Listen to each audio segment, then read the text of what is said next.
Most high-income earners are exceptionally good at making money and absolutely terrible at making their money make money.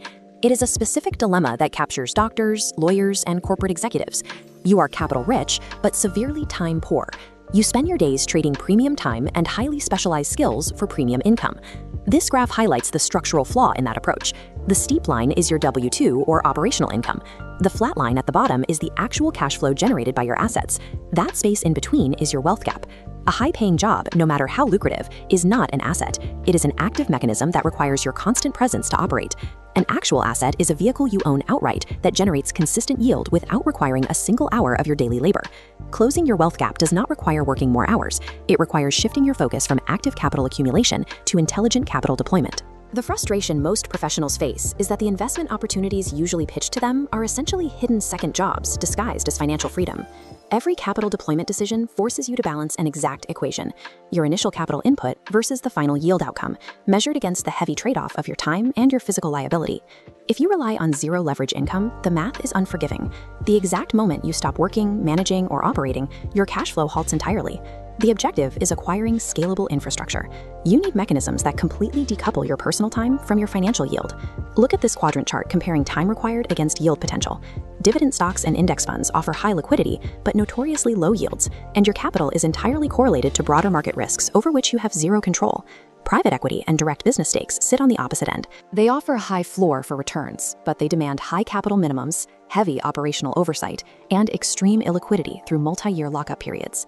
Bonds and REITs provide undeniable stability, but in today's environment, those modest returns are highly sensitive to inflation, steadily eroding your purchasing power over time.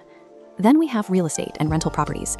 For decades, this has been the standard vehicle for high earners to generate consistent cash flow while securing significant tax benefits. But the hidden costs of real estate are steep. You are buying extreme illiquidity. You inherit massive physical liabilities: roofs, HVACs, tenants, and your margins are heavily correlated to fluctuating interest rates. The traditional asset quadrant forces high earners into a mandatory compromise. You either accept unscalable modest returns, or you buy yourself a new operational job. To bypass the limits of the traditional quadrant, a new category has emerged: managed digital assets. Specifically, we are looking at managed Amazon FBM stores. This asset class reached institutional scale recently as digital logistics and global demand unified. In this model, the investor owns the digital store and its entire revenue stream, while the operational complexity, from inventory procurement to platform compliance, is handled by an expert management team. This functions through a profit-sharing structure. The operator only realizes a gain when the store generates yield, which forces a strict alignment between their daily management and your capital growth. When we map digital infrastructure against traditional real estate, the structural differences become clear. Both require an upfront capital commitment to secure the asset, and both rely on third-party management to keep the asset passive for the owner.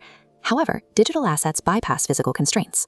There is no structural liability like a failing roof or a plumbing emergency, and the timeline from deployment to monthly cash flow is significantly compressed compared to a property closing. These assets are driven by Amazon's internal consumer traffic rather than external forces like housing market volatility or federal interest rate hikes. By utilizing existing e-commerce traffic instead of physical collateral, you can move your capital into a high-yield, low-time category that wasn't accessible a decade ago. Before you deploy another dollar of idle capital, use this 4-point scorecard to evaluate the opportunity. Question 1. Do I own the underlying asset, or am I just profiting from it? Absolute ownership is non-negotiable. Question 2. Does it generate cash flow without my daily involvement? Question 3. Is there a management structure with aligned incentives? Operators must only capture profit when the asset actually performs. And question 4.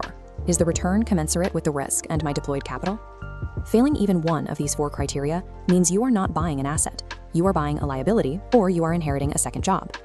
Index funds and real estate remain viable options for those prioritizing wealth preservation above all else, or for those who require physical collateral. Managed digital assets are designed for the professional who has the capital to deploy but lacks the time to manage it, and who wants a yield that isn't tied to the standard market cycles. You must determine which asset class aligns with your specific capital reserves, your desired timeline, and your capacity for operational involvement. Elite Automation specializes in building and managing these digital stores. In our next video, we will break down the exact logistics, the inventory cycles, and the performance data of our Amazon FBM model. To see if this model fits your deployment strategy, book a discovery call with the Elite Automation team, or subscribe to catch the next video in this series.